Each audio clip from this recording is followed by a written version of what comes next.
Behave करती है। अब अर्थ एक मैग्नेटिक डायपोल की तरह बिहेव करती है, तो हमें कैसे पता लगा, how do we know?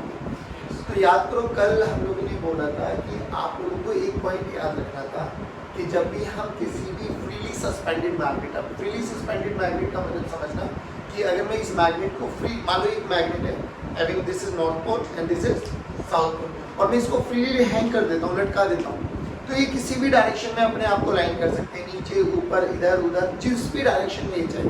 But याद करो कि कोई भी मैग्नेट अपने आप को किधर लाइन करती है, जिधर मैग्नेटिक फील्ड लाइंस एग्जिस्ट करती है, यानी मैग्नेटिक डायपोल मोमेंट और मैग्नेटिक फील्ड के बीच का एंगल कितना होना चाहिए, 0 डिग्री। याद है कल कराया था। और उस केस में एनर्जी मिनिमम से मिनिमम एनर्जी होती है, यानी ये अपने स्टेबल इक्विलिब्रियम में आने की कोशिश करती है। अब एक बात बताओ, हमें नहीं पता कहाँ पर मैग्नेटिक फील्ड है, बट हमने क्या देखा, कुछ ऑब्जर्वेशन थी जो साइंटिस्ट लोगों को मजबूर किया गया कि भाई क्यों ऐसा हुआ। मान लो एक ही प्लेस पे है ना, हम लोगों ने क्या किया, ये मैग्नेट लिया और इसको हैंग कर दिया। अब now this is freely suspended magnet, hang करते बहुत पतले से धागे के साथ, ठीक है, और विल रियलाइज कि ये घूम के ना ऐसे आ गई, चलो कोई दिक्कत नहीं, डन। ए वाली मैग्नेट को हमने मान लो इसी डायरेक्शन में किया, हैंग किया, तो ये ऐसे की ऐसे मतलब खड़ी रही, इसको ऐसे कर दिया। अब ये कैप वाला पार्ट मान लेना, दिस इज नॉर्थ पोल, तो इस पे भी घूमा और ये इसी डायरेक्शन में आ गया, एक ही प्लेस पे। तो दे विल रियलाइज कि तीनों की तीनों मैग्नेट को छोड़ा अलग अलग पॉइंट पे था, अलग अलग वो था उस लोकेशन पे या अलग अलग ओरिएंटेशन पे, बट अल्टीमेटली वो क्या करे, घूम घाम के एक ही डायरेक्शन में आ रहे। अब घूम के एक ही डायरेक्शन में आ रहे, तो यानी इस पे कोई ना कोई तो डिफ्लेक्टिंग टॉर्क लगा होगा। अब ये डिफ्लेक्टिंग टॉर्क किसने प्रोवाइड किया? अब बात वही है कि अकेली मैग्नेट तो कभी नाचेगी नहीं, तो इसको नचाने के लिए यहाँ कोई ना कोई दूसरा सोर्स प्रेजेंट है जो एक मैग्नेटिक फील्ड क्रिएट कर रहा है। तो उन्होंने देखा कि कोई करंट कैरिंग वायर भी नहीं थी, क्योंकि करंट कैरिंग कंडक्टर एक मैग्नेटिक फील्ड बनाता है, तो यहाँ पर कौन था मैग्नेटिक फील्ड का सोर्स? तब थोड़ा थोड़ा दिमाग घुमा कि शायद अर्थ के पास एक मैग्नेटिक फील्ड है, ठीक है। दूसरी चीज, किसी भी मैग्नेट के पास है ना न्यूट्रल पॉइंट्स देखेंगे। न्यूट्रल का मतलब क्या है? मान लो एक मैग्नेट है मेरे पास, लेट्स से यही मेरे पास एक मैग्नेट है, तो ये मैग्नेट का नॉर्थ पोल, ये मैग्नेट का साउथ पोल, तो मैग्नेटिक लाइन नॉर्थ से आएंगी साउथ से जाएंगी नॉर्थ की तरफ, डन है ना? इतना तो कुछ मैग्नेटिक लाइन दूर तक भी तो जाएंगी, जिनको अपन बोलते हैं कि मैग्नेटिक लाइन इन्फिनिटी तक जाती है। अब लेकिन इस मैग्नेट के पास कहीं भी नियर बाय एक न्यूट्रल पॉइंट देखा गया। न्यूट्रल का मतलब बताओ, ए वाले पॉइंट पर मैं ये बोल सकता हूँ कि नेट मैग्नेटिक फील्ड क्या है? 0, बट नियर बाय विसिनिटी में कोई दूसरा मैग्नेट रखा ही नहीं है मैंने, तो न्यूट्रल पॉइंट आने का कोई चांस नहीं था। अब न्यूट्रल पॉइंट आया तो यानी यहाँ पर कहीं ना कहीं सराउंडिंग में कोई ना कोई दूसरा मैग्नेटिक फील्ड भी एग्जिस्ट करता है। तीसरा ऑब्जर्वेशन ये था कि कोई भी फेरोमैग्नेटिक सब्सटेंस, और ये हम लोगों ने बहुत बारी किया भी हुआ है, कोई भी फेरोमैग्नेटिक सब्सटेंस को ना आप अर्थ में ना बरीड कर दो, अंदर गड्ढा खोदो और उसके अंदर डिप कर दो, कुछ टाइम के बाद निकालो, तो उस फेरोमैग्नेटिक मटेरियल में भी ना एक प्रॉपर्टी आ जाती है कि वो छोटी छोटी आयरन की फाइलिंग्स होती है ना, जैसे लकड़ी का बुरादा होता है, ऐसी आयरन की फाइलिंग्स होती है, छोटी छोटी आयरन फाइलिंग्स के ऊपर लेके आओगे ना, तो वो भी मैग्नेटिज्म की प्रॉपर्टीज को शो करता है। तो ये कुछ ऑब्जर्वेशंस थी जो साइंटिस्ट लोगों को सोचने पे मजबूर किया कि भैया कुछ तो है जो डिफ्लेक्ट भी हो रही थी, न्यूट्रल पॉइंट्स भी आए थे, फेरोमैग्नेटिक मटेरियल को जब अपन लोगों ने डिप कर दिया गया तो उसमें मैग्नेटिज्म की प्रॉपर्टी भी आई, तो कोई ना कोई तो सोर्स है। तो ये रीजन था कि जब उन लोगों को सोचने पे मजबूर किया गया कि अर्थ के पास भी एक मैग्नेट है, अर्थ भी एक मैग्नेटिक डायपोल मोमेंट की तरह बिहेव करती है। अब बात यह है कि अगर अर्थ के पास एक मैग्नेटिज्म है, मैग्नेटिक फील्ड है, तो उसका कोज क्या है? बहुत सारे साइंटिस्ट लोगों ने बहुत सारी थ्योरीज दी, आज तक बहुत सारी थ्योरीज डिस्कार्ड हुई है, कुछ एक आधी थ्योरी है जो वैलिड तो आज भी नहीं है, एग्जैक्ट रीजन तो आज भी नहीं पता लगा, बट हाँ अपन ये कंसीडर कर सकते हैं कि उसका कॉन्सेप्ट समहाउ ठीक था। तो एक इंग्लैंड और यूएसए के साइंटिस्ट थे, दो साइंटिस्ट थे बेसिकली, उन्होंने बोला कि अर्थ के अंदर है ना मोल्टन मटेरियल है और वो करीबन 3000 किलोमीटर नीचे लिक्विड फॉर्म में है, हाई टेम्परेचर मोल्टन मटेरियल। अब लिक्विड है तो जब अर्थ की ओरिएंटेशन है, अर्थ घूम रही है, तो बेसिकली वो आयंस में घूम रही है, और अगर आयंस घूम रहे हैं तो आयंस के घूमने को तो करंट कहते हैं, और अगर करंट है मैग्नेटिक फील्ड बनाता है, और मैग्नेटिक फील्ड बनाता है तो मैग्नेटिक फील्ड लाइंस एग्जिस्ट करने वाली है। फिर ऐसा भी देखा गया कि बहुत सारे ऐसे प्लैनेट्स थे जिनके पास मोल्टन मटेरियल ही नहीं था। अब जिनके पास मोल्टन मटेरियल नहीं है तो वहाँ पर देखा गया कि भैया उनके पास मैग्नेटिज्म नहीं था। तो अर्थ के पास, और ये समहाउ ये वाली थ्योरी आज भी मतलब एक्सेप्ट की गई है कि हाँ ये रीज़न हो सकता है कि मोल्टन मटेरियल था, लिक्विड फॉर्म में था, वाइल्स उसके घूम रहे थे अर्थ की रोटेशन के कारण, जिसके कारण वहाँ पर एक करंट कॉन्स्टिट्यूट हुआ, जिसके कारण वहाँ पर एक मैग्नेटिक फील्ड बना। चलो यहाँ तक होने के बाद अब कहानी आई कि जब अर्थ के पास एक मैग्नेट हो गई लगता है, ठीक है। अब लोगों ने कल भी देखा था कि मान लो ये करंट कैरिंग कॉइल है, अगर ये करंट कैरिंग कॉइल है तो ये मैग्नेट की तरह बिहेव करेगी, जिसका नॉर्थ पोल इधर है, साउथ पोल इधर है ना बच्चों। ये मान लो इस मैग्नेट को मैं बना दूं, नॉर्थ पोल इधर, साउथ पोल इधर, मैग्नेटिक लाइंस बोलो ऐसे बनने वाली है। अरे बोलो बच्चों, चलो मैग्नेटिक फील्ड लाइंस ऐसे बनने वाली है। तो बात की गई कि जो ये अर्थ है आपके पास, इसके पास जो नॉर्थ पोल है मैग्नेट का वो किधर है, साउथ पोल किधर है। अब इसके बारे में एनालाइज किया गया। तो अर्थ को थोड़ा सा पढ़ लेते हैं। आज मान लो मैं अपने पास एक अर्थ बनाता हूँ, आराम से सुना बच्चों, ये मेरे पास अर्थ है, अर्थ का ये हमारा नॉर्थ पोल होता है, ज्योग्राफिकल नॉर्थ पोल, ये हमारे पास साउथ पोल होता है। इस लाइन को ज्वाइन करने वाली लाइन को,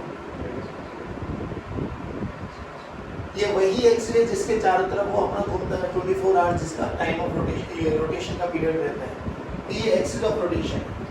ये ज्योग्राफिकल नॉर्थ पोल एनजी, ये geographical south pole S G, that है ये। अब इसके परपेंडिकुलर सेंटर से पास होने वाली लाइन ये, दिस इज इक्वेटर, तो this is geographical equator, geographical equator, ठीक है बच्चों। अब यहाँ कहीं ना कहीं समहाउ आपके पास जो लिक्विड है, मोल्टन मटेरियल है, वो घूम रहा है ये डायरेक्शन, ये लिक्विड घूम रहा है। अगर ये लिक्विड घूम रहा है तो कहीं ना कहीं मैग्नेटिक फील्ड बनाने वाला है ना। अब मैग्नेटिक फील्ड बनाने वाला है,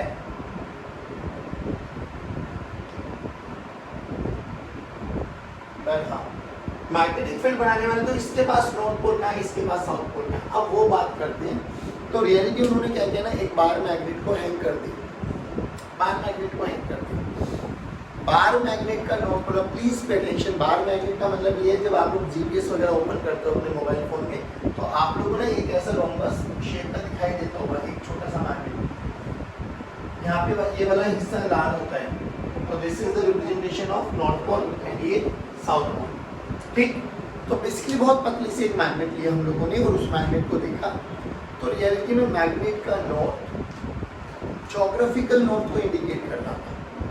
दोबारा सुनो, मैग्नेट का नॉर्थ ज्योग्राफिकल नॉर्थ को इंडिकेट कर रहा था। मैं इस वाले मैग्नेट को कहीं पे भी हैंग करूं, बार मैग्नेट मान ले, तो ये जिधर भी घूमते हैं ना उधर ज्योग्राफिकल नॉर्थ था। ज्योग्राफिकल नॉर्थ तो हमें पता है नॉर्थ ईस्ट पे साउथ कहाँ पर है। चलिए, तो अब अपन ने क्या किया, प्लीज इस चीज को ध्यान रखना, ये ज्योग्राफिकल नॉर्थ पोल मतलब ए मैग्नेट है, ये north pole of the magnet, ये सरफेस ऑफ द अर्थ है जहां पर अपन लोग रहते हैं, तो ये ज्योग्राफिकल नॉर्थ पोल को इंडिकेट कर रहा है। चलिए, तो जैसे जैसे अपन लोग ज्योग्राफिकल नॉर्थ पोल की तरफ गए तो कायदा ये कहना चाहिए था बच्चों, मान लो ये पैरेलल है, मान लेते कि ये वाला सरफेस ऑफ द अर्थ जो मैंने टेंजेंट ड्रॉ किया और मैग्नेट वाला ये वाली magnet, now these are seems to be parallel, अभी मान के चले थे कि ये पैरेलल है। तो कायदा क्या कहता है बच्चों, किसी भी इंस्टेंट पे ये दोनों पैरेलल होने चाहिए थे, हाँ ना बोलो, अरे हाँ ना बोलो। But they will be surprise to know कि उन्होंने क्या देखा कि जैसे जैसे अपन लोग ज्योग्राफिकल नॉर्थ पोल की तरफ जा रहे हैं ना, ये धीरे धीरे एक पॉइंट पर आगे बिल्कुल ऐसे टिल्टेड होती चली गई,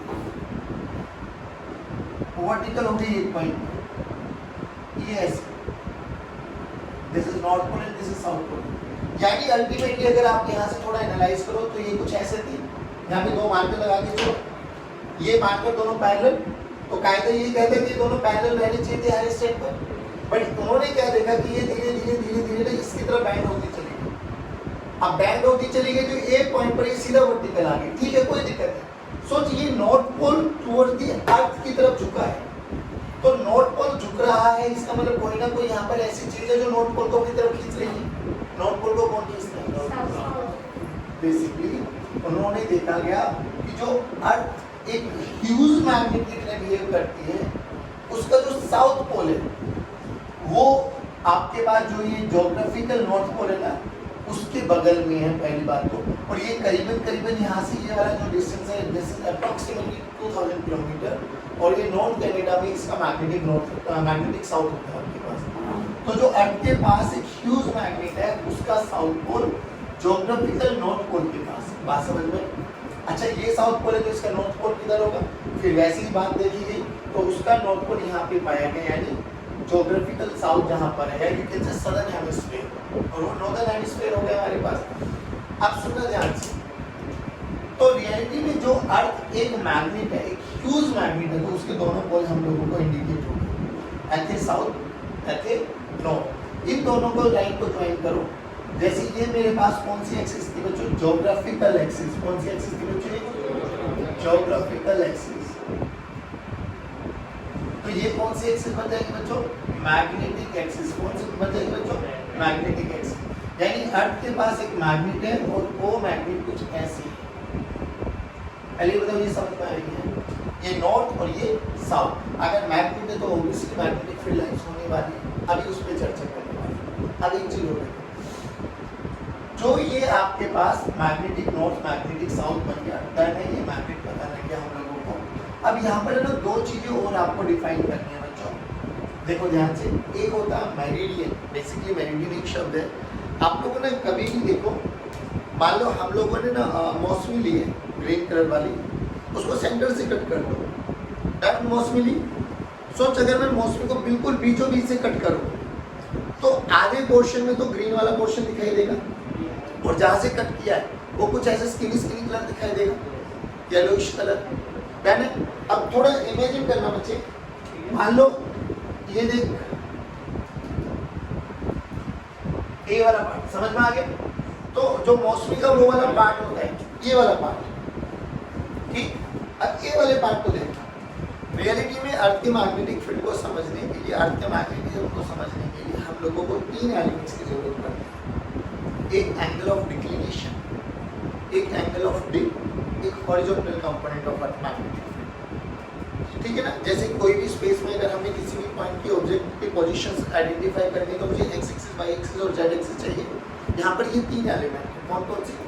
angle of declination, angle of dip और हॉरिजॉन्टल कंपोनेंट। अभी हम जो पढ़ रहे हैं that is angle of declination. अब वो एंगल ऑफ डिक्लिनेशन को समझते हैं, वो समझो। एंगल ऑफ डिक्लिनेशन समझने से पहले अपन लोगों के पास एक दो वर्ड्स होते हैं जिनको अपन को समझना है। एक जिसको हम लोगों ने बोला ज्योग्राफिकल मेरिडियन, एक जिसको बोला मैग्नेटिक मेरिडियन। अब वो समझना, जिस भी प्लेस पे मुझे ज्योग्राफिकल मेरिडियन पता लगाना है तो north pole, geographical north, geographical south, और उस प्लेन को ज्वाइन करने वाला जो भी ये मीडियम बनने वाला है, ये वाला प्लेन, ये बना ज्योग्राफिकल मेरिडियन। क्या बना? समझ में आ गया? मान लो अपन लोगों को ए वाले प्लेन के, ए वाले पॉइंट के बारे में बात करनी है, तो नॉर्थ पोल को कंसीडर करो, साउथ पोल को कंसीडर करो, और उस वाले प्लेस को जिस पर आप लोगों को ज्योग्राफिकल मेरिडियन निकालना है, उसको सोचो कि अगर अर्थ कट जाए तो वो जो प्लेन बनने वाला है that is your geographical meridian. Similarly ऐसे ही आप मैग्नेटिक मेरिडियन के बारे में बात करो तो मैग्नेटिक मेरिडियन देखो, ये आपके पास मैग्नेटिक साउथ, ये आपके पास मैग्नेटिक नॉर्थ, और जिस पॉइंट पर आपको चेक करना है वो पॉइंट उन दोनों में लाई करना चाहिए। तो ऐसे अगर इसको कट करूं तो समहाउ ये कुछ ऐसा बनने वाला है, तो ये बना मेरा मैग्नेटिक मेरिडियन। तो बोला गया एंगल ऑफ डिक्लिनेशन क्या होता है? Angle of declination is the angle between geographical meridian and magnetic meridian of that particular place. जिस भी प्लेस के बारे में आप बात कर रहे हो तो वहाँ पर मेरिडियन, ज्योग्राफिकल मेरिडियन और मैग्नेटिक मेरिडियन के बीच में बनने वाला जो भी एंगल होगा that is angle of declination. ये टाइम और प्लेस के साथ साथ वेरी करता चला जाता है। बात समझ में आई? तो इस वाली लाइन में अगर मैं बात करूँ तो ये मैं बोल सकता हूँ कि ये मेरे पास ज्योग्राफिकल मेरिडियन था, ये मैं बात कर सकता हूँ ये मेरे पास मैग्नेटिक मेरिडियन है, तो इनके बीच में जो ये एंगल बनने वाला है, let us suppose this is alpha, then this alpha is known as your angle of declination. क्या बोलते हैं इसको? क्या बोलते हैं बच्चों? अभी के लिए एंगल ऑफ डिक्लिनेशन की वैल्यू 11.5 डिग्री है। कितनी है बच्चों? बट ये प्लेस और टाइम के साथ वेरी होती है। दी जाती है, कोई दिक्कत वाली बात नहीं है। अच्छा, अब एक चीज और, जो ये साउथ पोल था अर्थ के अंदर एक मैग्नेट है, उसका साउथ पोल यहाँ पर एग्जिस्ट करता है, तो इसको ना, इस पॉइंट को यहाँ पर मैग्नेटिक नॉर्थ के नाम से भी जाना जाता है। मैग्नेटिक नॉर्थ कोई ऐसा बड़ा लॉजिक नहीं है, मैग्नेटिक नॉर्थ इसलिए बोलते हैं क्या, क्योंकि ये नॉर्दर्न हेमिस्फीयर में आता है। कई किताबों में ये मैग्नेटिक साउथ के नाम से भी इंडिकेट किया गया है, बट जब आप लोग अच्छी किताबों में या जो ये आपके पास डिस्कवरी वगैरह आती है, डिस्कवरी चैनल कभी देखोगे तो यू विल रियलाइज कि इन्होंने मैग्नेटिक नॉर्थ, ज्योग्राफिकल नॉर्थ दोनों के एक ही तरफ इंडिकेट किया है। सिमिलरली ज्योग्राफिकल साउथ, और इसको क्या बोला गया, मैग्नेटिक साउथ। क्या बोला गया बच्चों, मैग्नेटिक साउथ। डन है बच्चों। अब अगर एक मैग्नेट बन गई मेरे पास, तो इस नहीं मैग्नेटिक, देखो मैं फिर कह रहा हूँ, सदर्न हेमिस्फीयर में नॉर्थ पोल, तो मैग्नेटिक साउथ, और कई किताबों में ये मैग्नेटिक नॉर्थ के नाम से भी इंडिकेट किया जाएगा। मेरे ख्याल से एसएल और में मैग्नेटिक नॉर्थ और मैग्नेटिक साउथ है, बट फिर कह रहा हूँ जो अच्छे लेवल की किताबें पढ़ोगे आप लोग, तो ये मैग्नेटिक नॉर्थ ही रिप्रेजेंट किया गया है और ये मैग्नेटिक साउथ ही रिप्रेजेंट किया गया है। तो मैं ये बोल के चलूँगा कि आपको इन दोनों को ही कंसीडर करना है। कोई हार्ड एंड फास्ट नहीं, कई बार मैग्नेटिक साउथ भी दिखाई देगा, कई बार मैग्नेटिक नॉर्थ भी दिखाई देने वाला, कोई इसको दिल पे लेके बैठने वाली कोई आवश्यकता नहीं है। अब यहाँ पर जब ये मैग्नेट है तो इसकी मैग्नेटिक फील्ड लाइंस भी बनाओ। अब मैग्नेटिक फील्ड लाइंस कहाँ से निकलती हुई दिखाई देगी, नॉर्थ, और कहाँ से एंटर करती हुई दिखाई देगी, साउथ। तो मैग्नेटिक लाइंस ऐसे निकलते हुए आएंगे, है ना बच्चों, बोलो भाई। सिमिलरली ऐसे यहाँ पर बना,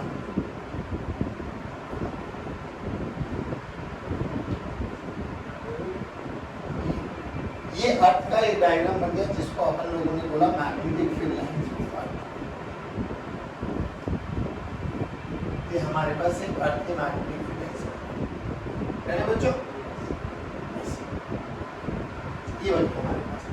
अब हम लोगों को यहाँ पे मैग्नेटिक मेरिडियन समझ में आ गया, मैग्नेटिक मेरिडियन के बाद ज्योग्राफिकल मेरिडियन समझ में आ गया, उन दोनों के बीच में बनने वाले एंगल का समझ में आ गया।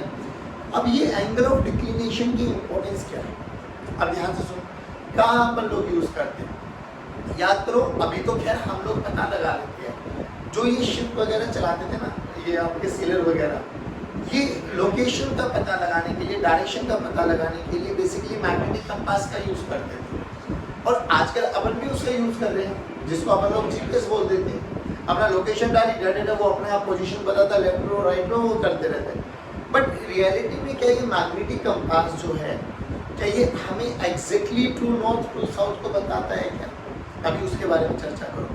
एक चीज अपन को यहाँ से समझ में आए कि अगर मैं कोई भी फ्रीली सस्पेंडेड मैग्नेट को होल्ड कर देता हूँ तो ये अपने आप में घूम के किस डायरेक्शन में कर लेती है, मैग्नेटिक फील्ड लाइंस की डायरेक्शन में अपने आप को अलाइन कर लेती है। ये कंफर्म नहीं है। तो अभी रियलिटी में क्या होता है, देखो हमारे पास ये ट्रू नॉर्थ होता है, ये ट्रू ईस्ट, ये ट्रू वेस्ट और ये ट्रू साउथ, ठीक है ना। अब जो मैग्नेटिक नीडल है ना, मैग्नेटिक नीडल, वो रियलिटी में क्या होगा बच्चों, वो अपने आप को ऐसे लाइन करने वाली मैग्नेटिक फील्ड की डायरेक्शन में। बात समझ में आई ना। तो उसके बाद दो ही पॉसिबिलिटी बन सकती है, ध्यान से सुना। ये हमारे पास ज्योग्राफिकल मेरिडियन है, ठीक है। सिमिलरली ऐसे मेरे पास एक पोजीशन ये पॉसिबल हो सकती है जिसको मैंने मैग्नेटिक मेरिडियन बोल दिया, और ये एंगल ऑफ डिक्लिनेशन हो सकता है।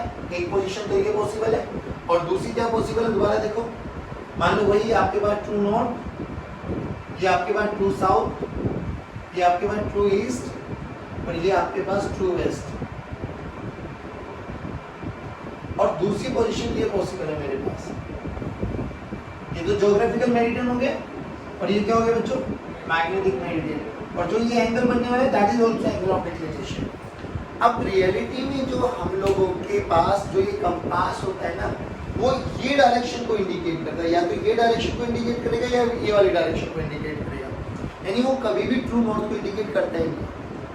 अभी ट्रू नॉर्थ को इंडिकेट नहीं करता, लेकिन मुझे तो जाना ट्रू नॉर्थ में, तो फिर मुझे कैसे पता लगेगा? आप ध्यान से सुनो। तो ये एंगल ऑफ डिक्लिनेशन यहाँ पे बहुत रोल में आता है। जैसे मान ली ये एंगल मुझे दे दिया जाए 10 डिग्री, ठीक। 10 डिग्री का मतलब क्या, मैं अभी ए डायरेक्शन में चल रहा हूँ और मुझे मेरी कोई भी एक लोकेशन है जो मेरी ट्रू नॉर्थ में यहाँ पर है, मुझे आना यहाँ पर है, तो मुझे कहीं ना कहीं अपनी शिप को घुमाना पड़ेगा। पर घुमाऊं किस डायरेक्शन में घुमाऊं, क्योंकि मैं तो ये सोच के चलूं जो मैग्नेटिक नॉर्थ दिखा रहा है, जो मैग्नेट का वो रेड वाला कंपास दिखा रहा है, चुंबक दिखा रहा है, मेरे लिए तो वही नॉर्थ है, बट वो एग्जैक्टली नॉर्थ नहीं होता, उसको बोलते हैं मैग्नेटिक नॉर्थ। और अपन को जहां पर रहना वो है ट्रू नॉर्थ। तो एंगल ऑफ डिक्लिनेशन अगर मुझे पता लगे, पहले तो ये वैल्यू पढ़ के बताओ क्या बोलते हैं इसको, 10 डिग्री ईस्ट ऑफ नॉर्थ बोलते हैं या 10 डिग्री नॉर्थ ऑफ ईस्ट बोलते हैं। दोबारा देखो, हिंदी में पढ़ने की कोशिश करो। 10 डिग्री नॉर्थ ऑफ ईस्ट का मतलब क्या है, ईस्ट से नॉर्थ की तरफ, ईस्ट से नॉर्थ की तरफ, तो ईस्ट से नॉर्थ की तरफ ये एंगल बनेगा। 10 degree east of north, north से ईस्ट की तरफ, तो कौन सा एंगल ठीक है, ऊपर वाला या नीचे वाला, भाई यहाँ से यहाँ की बने ना, नॉर्थ से ईस्ट की तरफ झुकी हुई है, कितना 10 डिग्री, नहीं आया। अब सोच, ये मेरी एग्जैक्ट लोकेशन बता रहा है, now this is your magnetic north. तो अगर मुझे ट्रू नॉर्थ में आना है तो मुझे अपनी गाड़ी को, अपनी शिप को क्या करना पड़ेगा, 10 डिग्री रोटेट कराना पड़ेगा टुवर्ड्स वेस्ट, तब जाके मैं एग्जैक्ट ट्रू नॉर्थ पे पहुंच पाऊंगा। नहीं है तो समझ। अब ध्यान से सुनो, ये मैग्नेटिक नॉर्थ, तो ये क्या बन गया, मैग्नेटिक साउथ, और ये क्या बन गया, मैग्नेटिक ईस्ट, और ये क्या बन गया, मैग्नेटिक वेस्ट। बोलो इतना समझ में आया। सिमिलरली इस वाले एंगल को भी बोलो, मान लो ये 12 डिग्री दे दिया, मान लो ये 12 डिग्री दे दिया, अब जल्दी बोलो इसको क्या बोलेंगे, नॉर्थ ऑफ वेस्ट या west of north, west of north, north से वेस्ट की तरफ। तो मेरा ये इंडिकेशन आ रहा है। सोच, मुझे ट्रू नॉर्थ में जाना है ना, व्हाट टू डू, हाँ 12 डिग्री ईस्ट की तरफ घुमा दो, आप ट्रू नॉर्थ पे पहुंच जाओगे। अरे हाँ ना बोलो। अब अगर मैं ट्रू नॉर्थ पे पहुंच गया तो मुझे ईस्ट का भी पता है, वेस्ट का भी पता है और साउथ का भी पता है। जल्दी बताइए। तो यहाँ से एक चीज ध्यान रखना कि जो भी आपका कंपास होता है वो exactly true north, true south, true east, true west को इंडिकेट नहीं करता, वो मैग्नेटिक नॉर्थ और मैग्नेटिक साउथ को इंडिकेट करता है। तो वहां पर एंगल ऑफ डिक्लिनेशन आपके रोल में आता है। बात समझ में? अब एक चीज और सुनो, जब हम लोग मैप्स की स्टडी करते हैं, मैप बेसिकली जब हम लोग ये जैसे पीछे लगे हुए पॉलिटिकल मैप वगैरह, तो इसमें ना आपको दो टर्म बहुत, टर्मिनोलॉजी बहुत इंपॉर्टेंट मिलने वाले हैं। एक जिसको बोलते हैं आइसोगोनिक, एक जो होता है एगोनिक। आइसो का मतलब होता है सेम, आइसोगोनिक, और एक होता है एगोनिक। आइसोगोनिक का मतलब वो होता है कि ऐसे सभी प्लेस जिनका एंगल ऑफ डिक्लिनेशन सेम है उनको आइसोगोनिक बोलते हैं। ऐसे सभी प्लेन जहां पर एंगल ऑफ डिक्लिनेशन की वैल्यू 0 होती है उनको एगोनिक बोलते हैं। बात समझ में? कभी कभार एमसीक्यूज पूछ ले तो आपको पता होना चाहिए। आइसोगोनिक का मतलब ऐसे प्लेसेस जिनका एंगल ऑफ, आइसो का मतलब same, angle of declination same, isogonic, angle of declination 0 तो एगोनिक। जल्दी बोलो, समझ में आया? पक्की बात? डन? क्या बोला? पहली बात तो ये बताओ, अपन लोगों को ये पता होना चाहिए ये ट्रू नॉर्थ, ये ट्रू ईस्ट, ये ट्रू वेस्ट, ये ट्रू साउथ। डन है नहीं? अब बोलो, देखो क्या बोला गया, ship is sailing due east according to meridian compass of the direction, declination of the plane is 10 degrees। अब ये ईस्ट कौन सा ईस्ट है, ट्रू ईस्ट है या मैग्नेटिक ईस्ट है? क्योंकि भाई कंपास तो वो दिखाएगा ना मैग्नेटिक ईस्ट, मैग्नेटिक साउथ। अरे आए ना बोलो। और कौन सा दिखाएगा, 10 डिग्री, यानी अपन के पास जो मैग्नेट होगी वो कहीं ना कहीं ऐसे इंक्लाइन होगी, नहीं है? और ये आपके पास मैग्नेटिक नॉर्थ, ये आपके पास मैग्नेटिक साउथ, और ये आपके पास मैग्नेटिक ईस्ट, और ये आपके पास मैग्नेटिक वेस्ट। तो रियलिटी में जो मैग्नेट दिखा रही है ना वो इस डायरेक्शन में दिखा रही है, शिप का चलते मैग्नेटिक ईस्ट तो बना ना। और द एंगल ऑफ डिक्लिनेशन भी गिवन है 10 डिग्री ईस्ट। 10 डिग्री ईस्ट का मतलब 10 degree basically north of east. अरे हाँ ना बोलो, सॉरी ईस्ट ऑफ नॉर्थ। तो ये 10 डिग्री है। अगर सोच, ट्रू नॉर्थ और मैग्नेटिक नॉर्थ में अगर 10 डिग्री का एंगल है तो ट्रू ईस्ट और मैग्नेटिक ईस्ट में कितना एंगल होगा? तो ये एग्जैक्ट लोकेशन है शिप की। तो ये लोकेशन को बोलो क्या बोला जाएगा, 10 डिग्री साउथ ऑफ ईस्ट। बहुत इजी से क्वेश्चन होते ही, बस आपको ये समझ में आना चाहिए एंगल ऑफ डिक्लिनेशन कौन सा गिवन है, ईस्ट ऑफ नॉर्थ वाला गिवन है या वेस्ट ऑफ नॉर्थ वाला गिवन है। उसके अकॉर्डिंग आप अपनी डायरेक्शंस को निकाल दो। नॉर्थ ईस्ट वेस्ट साउथ अपना ये तो फिक्स है, और true east true north true south true west fix है कि magnetic north magnetic south angle of declination के बेस पे आप लोग चेंज कर लो। बात समझ में आ गई? अब इधर सोचो, अगर मुझे एंगल ऑफ डिक्लिनेशन वो गिवन होता कि ये मैग्नेटिक नॉर्थ है, ये मैग्नेटिक साउथ है, तो तुम्हें नहीं लगता ये मैग्नेटिक ईस्ट हो जाता और ये मैग्नेटिक वेस्ट?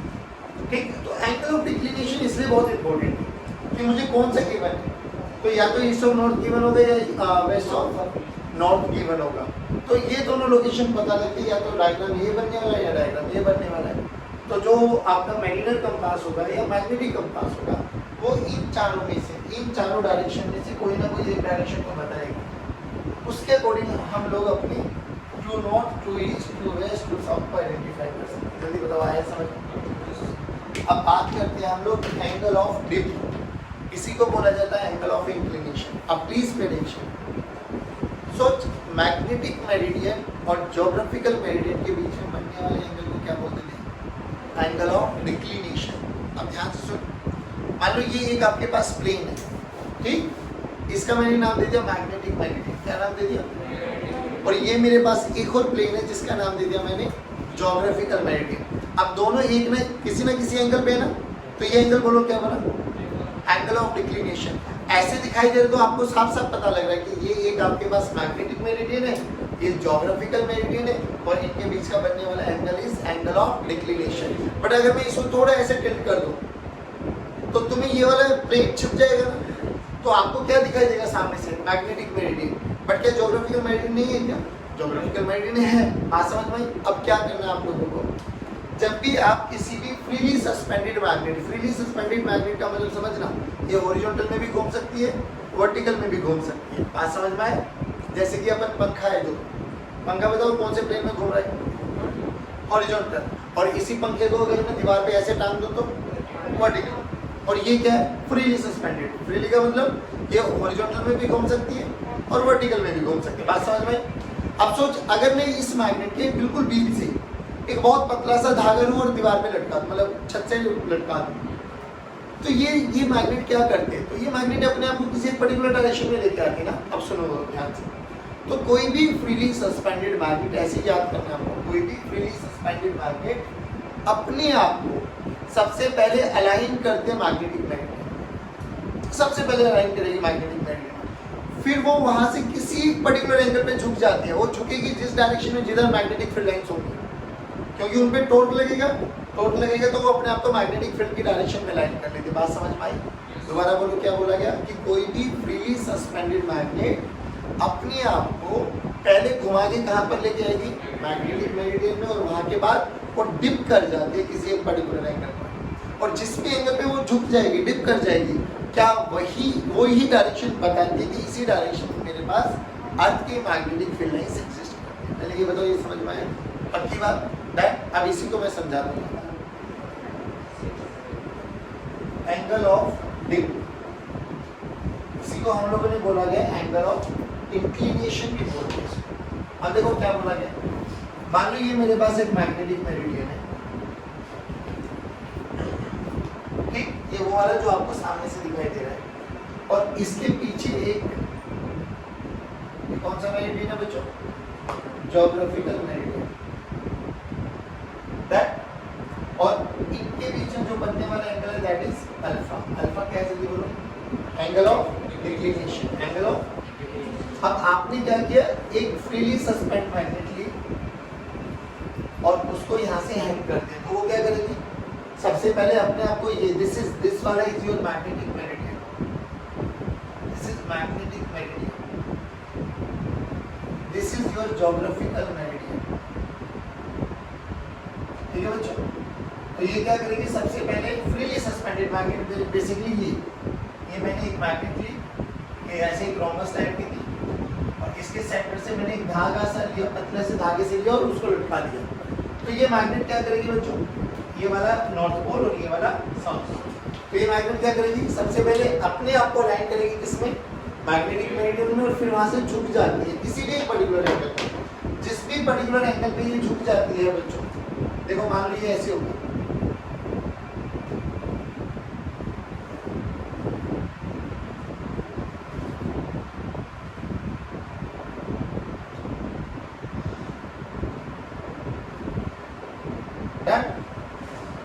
भी ये पर्टिकुलर एंगल पे झुकी है इससे, इसके रिस्पेक्ट में, this is your horizontal surface. जो ये एंगल झुका है ये वाला, इसको बोला गया angle of dip. This is angle of dip.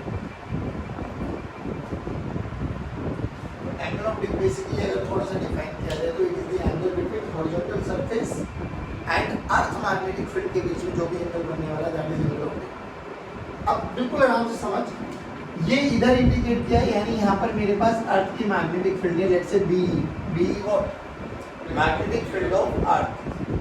अब ये एंगल ऑफ डिप, इस बी के दो कंपोनेंट को इधर बोलो, ये हॉरिजॉन्टल और ये vertical. This is horizontal and this is, तो बोलो ये वाला कौन सा कॉन्सेप्ट आ जाएगा, B E cos of del. ठीक, इधर देखो साइन वाला परपेंडिकुलर किसमें पूछ जाएगा, बी ई साइन डेल। नहीं है बच्चों? अब ये बहुत इंपॉर्टेंट है कि जो हॉरिजॉन्टल कंपोनेंट होता है that is B E cos del, और जो वर्टिकल होता है that is B E sine del. बात समझ में? अब एक चीज और बताओ, अगर मैं यहाँ पर एक राइट एंगल ट्रायंगल बनाऊं तो ये मेरा एच बना, ये मेरा बी बना, डन है ना, और यहाँ पर मेरा बी ई गया था, बी ई, ये मेरा डेल बना, तो पैरेललोग्राम लगेगा बच्चों, ये भी बी बन जाएगा। तो यहाँ मैं लिख सकता हूँ बी ई का square, this is equals to H का स्क्वायर प्लस बी का स्क्वायर। जल्दी बोलो, अरे बोलो भाई। यहाँ से ये कभी कभार tan डेल निकालना होता है तो क्या निकालो जल्दी, v बाय एच। ये कुछ फॉर्मूले हैं जो आपको याद होने चाहिए। अब एक चीज और बताओ बच्चों, क्यों हम लोग हॉरिजॉन्टल कंपोनेंट के पीछे पड़े हैं? रीजन भी है, आप लोग जितनी भी लैब्स में एक्सपेरिमेंट करोगे वो रियलिटी में आप टेबल पे रखते ही अपने सेटअप को करते हो। टेबल बेसिकली वही हॉरिजॉन्टल सरफेस को इंडिकेट करते हैं। बात समझ में? अब इसका जो मेजर यूज आने वाला है जब हम लोग अगला चैप्टर पढ़ने वाले हैं दैट इज EMI, तो वहाँ पर आप लोग बात करने वाले हो फ्लक्स के बारे में। जैसे वहाँ पर इलेक्ट्रिक फ्लक्स पढ़ा था, यहाँ पर हम मैग्नेटिक फ्लक्स के बारे में बात करने वाले हैं। तो मैग्नेटिक फ्लक्स में इन कंपोनेंट का बहुत इंपॉर्टेंट यूज आने वाला है। तो अभी के लिए इतना याद करो, रियलिटी में हमारे पास अर्थ के तीन एलिमेंट्स थी।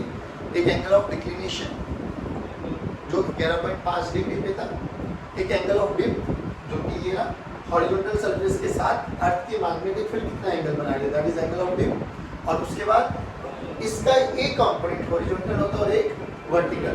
2 मिनट का टाइम और दे दो। सोच, ये मेरे पास अर्थ थी और अर्थ के पास ये मेरे पास एक मैग्नेट है, अर्थ के पास ये अर्थ का मैग्नेट का नॉर्थ और ये मैग्नेट का साउथ, डन है। ये मैंने मैग्नेटिक एक्सिस बोली, ये मेरे पास ज्योग्राफिकल एक्सिस थी, ये मेरे पास ज्योग्राफिकल इक्वेटर था। और सिमिलरली ऐसे ही मेरे पास एक और आता है जिसको अपन बोलते हैं मैग्नेटिक इक्वेटर। ये मैग्नेटिक इक्वेटर अपने इंडिया में त्रिवेंद्रम में से पास होके जा रहे हैं, ठीक है, इंडिया में से त्रिवेंद्रम मैग्नेटिक इक्वेटर। अब अगर मैं यहाँ पे मैग्नेटिक फील्ड लाइंस बनाऊं, ध्यान से देखना, नॉर्थ से निकल के जाएंगे, सिमिलरली एक यहाँ पर भी बना दो, बस 2 से काम हो जाएगा हमारा। अब प्लीज पे देखिए, यहाँ पर देख, अगर ये हॉरिजॉन्टल सरफेस है और ये अर्थ के मैग्नेटिक फील्ड लाइंस है, तो अर्थ के मैग्नेटिक फील्ड लाइन देखो ऐसे निकल के जा रही है। तो what is the angle between horizontal, मतलब अर्थ के मैग्नेटिक फील्ड और हॉरिजॉन्टल सरफेस? अब ध्यान से सुन, एक तो एंगल ऑफ डिप होता था हमारे पास। एंगल ऑफ डिप क्या बोला गया था? हॉरिजॉन्टल सरफेस और अर्थ के मैग्नेटिक फील्ड के बीच का एंगल ही एंगल ऑफ डिप कहलाया जाता है। तो देखिए यहाँ पे मैग्नेटिक इक्वेटर पे बात करो, मैग्नेटिक इक्वेटर पे भाई अर्थ का हॉरिजॉन्टल कैसे बनाएंगे, टेंजेंट ड्रॉ कर दो, तो ये तो अर्थ का हॉरिजॉन्टल सरफेस आ गया, ये मैग्नेटिक फील्ड लाइंस होगी, बोलो दोनों के बीच का एंगल दैट। यहाँ पर देख मैग्नेटिक नॉर्थ पे देख हॉरिजॉन्टल और मैग्नेटिक फील्ड लाइंस ये देखो, बोलो कितना बना? तो यहाँ पे डेल की वैल्यू कितनी बन गई? Del is what, angle of dip. यहाँ पे डेल की वैल्यू बोलो, अरे बोलो भाई। कई बार एक नंबर का बहुत बेसिक सा क्वेश्चन पूछा जाता है कि मैग्नेटिक इक्वेटर पे कौन सा कंपोनेंट लाई करता है, कौन सा कंपोनेंट जीरो हो जाता है। तो देखो B cos del, cos del की वैल्यू 0, बोले तो कॉस 0 की वैल्यू 1, तो हॉरिजॉन्टल की वैल्यू यहाँ पर बी हो जाएगी, यानी जितनी अर्थ के मैग्नेटिक फील्ड है, और वर्टिकल कंपोनेंट 0 हो जाएगा। यहाँ पर देखो, यहाँ पे वर्टिकल कंपोनेंट मैक्सिमम रहेगा और हॉरिजॉन्टल कंपोनेंट क्या हो जाएगा, 0। बात समझ में आई? अब की बात, ये बहुत बेसिक सा डायग्राम है जो आपको याद होना चाहिए। चलिए आज के क्वेश्चन को यहीं समाप्त करते हैं। जय हिंद।